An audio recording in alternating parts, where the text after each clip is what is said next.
L'actualité économique avec cette nouvelle annonce du gouvernement en matière de logement. La taxe sur les appartements vacants sera durcie. Elle sera étendue aussi à toutes les grandes villes. Laurent Desbonnets, Didier Dahan. Dans une ville comme Paris, combien d'appartements vacants? Pour le gouvernement, c'est l'une des causes principales de la crise du logement. Exemple dans le 20e arrondissement. Cet homme est entré ici il y a un an sans la moindre autorisation. L'immeuble était alors inoccupé. Depuis, ils sont 15 squatteurs à vivre ici. On n'a fait que rouvrir la flotte et sécuriser l'électricité et ensuite c'était bon. On n'avait plus qu'à utiliser.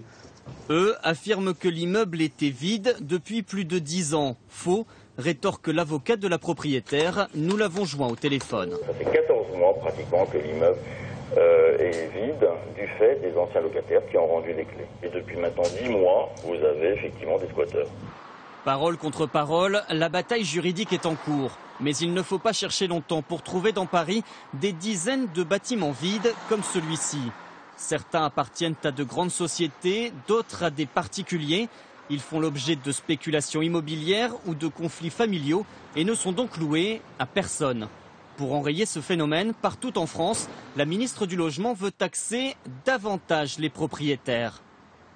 Le gouvernement estime entre 1 et 2 millions le nombre de logements vacants.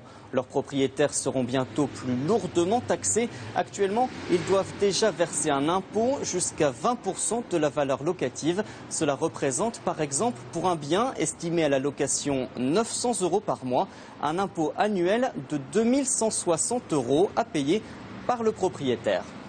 Une taxe alourdie qui s'appliquera dorénavant dans toutes les villes de plus de 50 000 habitants. Le gouvernement espère en faire une arme de dissuasion pour remettre des dizaines de milliers de logements sur le marché.